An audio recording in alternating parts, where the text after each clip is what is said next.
Ceci est une carte de la ligne des 11 traits, publiée en 1947 par la République de Chine. Elle a fait l'objet de certaines négociations politiques, et au moment où les forces communistes ont pris le contrôle de la Chine continentale, elle a été révisée en la ligne des 9 traits. Depuis, la carte est source de tension.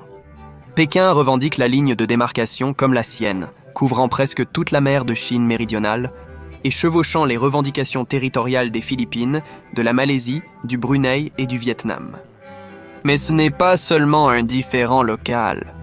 La marine américaine patrouille régulièrement dans la région et dit vouloir maintenir la liberté de navigation. La Chine n'en croit pas un mot et construit ses installations militaires à proximité. Pendant des années, c'était l'impasse. Mais les relations se sont effondrées lorsque Nancy Pelosi, alors présidente de la Chambre, a visité Taïwan en août 2022. À partir de ce moment, la Chine a intensifié sa belligérance. Ses avions de chasse ont manœuvré de manière provocante, ses navires de guerre ont été repérés près des bases américaines, et plus récemment, des ballons de surveillance chinois ont été vus entrant dans l'espace aérien américain.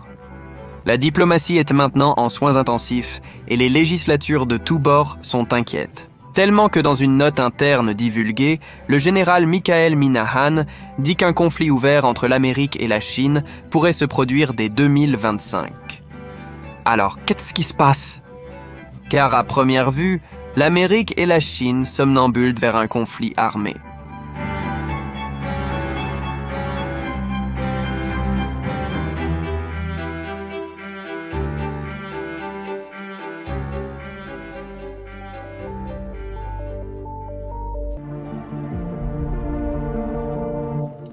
De temps en temps, un État doit montrer ses dents et rappeler à tout le monde qu'il est dangereux, car c'est l'alternative à être faible. La démonstration de force la plus courante est la puissance militaire, via des défilés, des exercices ou des ventes d'armes. Ainsi, le budget de la défense va au-delà des simples chiffres. Cela démontre un engagement politique. Le budget de défense de la Chine pour 2023 est estimé à 230 milliards de dollars, mais il est éclipsé par celui des États-Unis, qui s'élève à 816 milliards de dollars. C'est un écart substantiel, mais les chiffres ne correspondent pas. Les dépenses officielles de la Chine n'incluent pas ses forces paramilitaires, sa garde côtière, ses programmes de recherche et de développement, son programme spatial ou toute autre activité connexe. Lorsqu'il est ajusté pour les taux de change, le pouvoir d'achat et les coûts de main-d'œuvre, le budget de la défense de la Chine équivaut à 87% du budget du Pentagone. C'est l'estimation de 2017. Pour 2023, il est probablement encore plus élevé. Maintenant, soudainement, l'écart entre l'Amérique et la Chine ne semble pas aussi substantiel qu'on le croyait auparavant.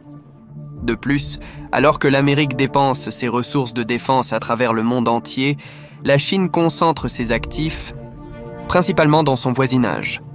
Ainsi, Pékin obtient beaucoup plus pour son argent. Ce sont les facteurs sous-jacents non dits qui effraient de nombreux responsables militaires américains. Que cherche exactement la Chine à faire avec sa puissance militaire accrue? Eh bien, cela est moins un secret. Elle veut dominer l'espace jusqu'à la première chaîne d'îles. Et elle veut accomplir cela d'ici 2030. La première chaîne d'îles s'étend du Japon aux Philippines jusqu'en Indonésie. Juste au centre, comme une épine dans l'œil, se trouve Taïwan. Pékin cherche à ramener sa province renégate sous contrôle par la force si nécessaire. La Chine a acquis des sous-marins avancés, des porte-avions, des jets de 5e génération et d'autres actifs militaires pour cette mission. Avec la Chine qui s'arme à un rythme effréné, la guerre est plus proche maintenant qu'elle ne l'a été depuis de nombreuses décennies. Selon les responsables américains, Pékin poursuit ses objectifs avec des échéances spécifiques en tête, l'une d'elles étant 2024, qui est une année électorale à la fois aux États-Unis et à Taïwan. On pense que les élections seront polarisantes et perturbatrices, surtout en Amérique. De plus, d'ici à 2024, les responsables taïwanais pensent que l'armée chinoise aura accumulé suffisamment de puissance de feu et de puissance aérienne pour donner à l'invasion un... Cela fait alors de 2025 un moment idéal pour Pékin pour passer à l'offensive, selon l'argument. Cependant, prédire un conflit armé dans 2 ans est une affirmation audacieuse. Beaucoup de questions restent sans réponse. La seule chose que nous savons avec une certaine certitude, c'est que si l'Amérique et la Chine devaient se battre dans la prochaine décennie, aucun des deux côtés ne viserait le continent de l'autre pour une attaque directe. La Chine est trop grande en taille et en population pour une guerre terrestre, et les États-Unis sont trop éloignés pour une attaque à grande échelle. Bien plutôt, l'état de jeu serait Taïwan, la mer de Chine méridionale et la mer de Chine orientale. La principale vulnérabilité de Pékin, son talon d'Achille, est la chaîne d'îles et d'archipels qui l'entourent et isolent son continent des océans. La mer de Chine méridionale contient des passages étroits vers les océans Indien et Pacifique. Luzon, Mindanao, Bornéo, Jaffa et Sumatra constituent le cadre de la chaîne, tandis que l'espace intermédiaire est parsemé d'îles aléatoires. Chacun de ces territoires peut abriter et dissimuler des forces aériennes et de missiles, amicales ou hostiles. Il en va de même à l'est, dans la mer de Chine. Les îles s'étendant du Japon à Ryukyu jusqu'à Taïwan se dressent comme des sentinelles scrutant la mer. Au moment où les navires de guerre chinois quittent leur port, ils seraient visibles par la surveillance japonaise et taïwanaise et bien dans la portée des systèmes aériens et de missiles. En regardant la carte, vous vous faites une idée des enjeux.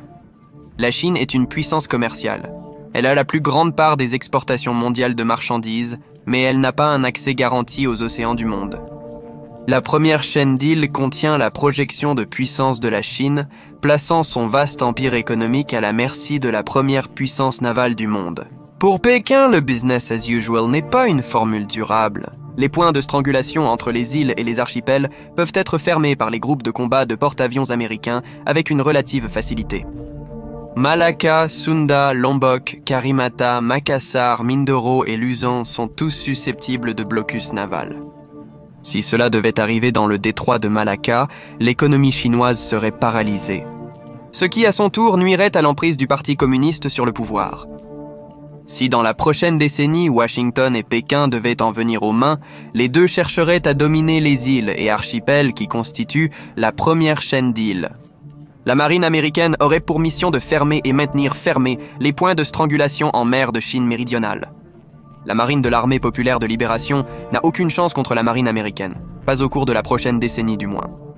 Donc, plutôt que de combattre de front les flottes américaines, la marine de l'armée populaire de libération chercherait à occuper certaines des îles à proximité et à tenir suffisamment longtemps pour placer des systèmes de missiles anti-navires et anti-aériens, des équipements de brouillage et des lasers.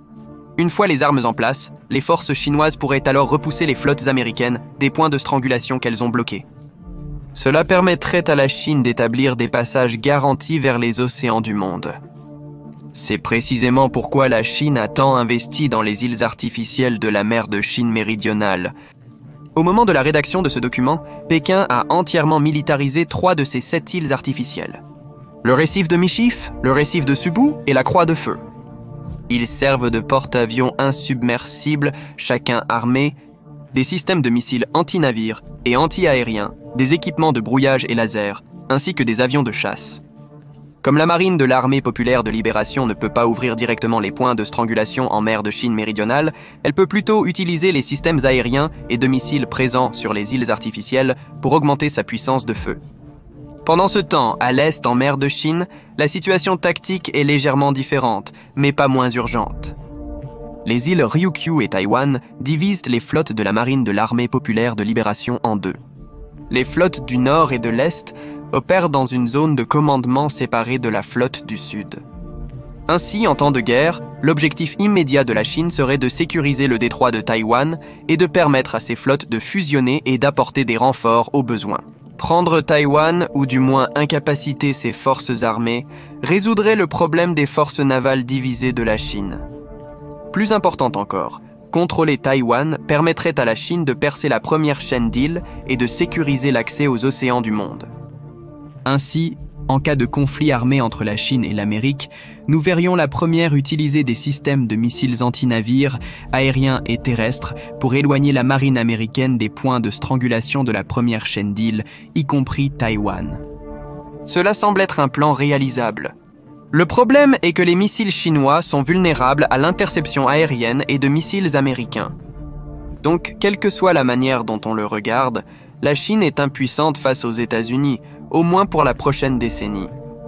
Par conséquent, il est logique que Pékin n'initierait pas de conflit tout en étant désavantagé. En regardant au-delà, à partir de 2030, les jets de 5e génération et les missiles hypersoniques pourraient changer l'équation.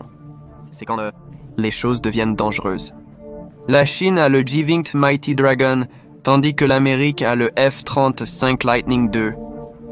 Pour ce que ça vaut, le F-35 est la meilleure arme et les pilotes américains sont mieux formés que leurs homologues chinois.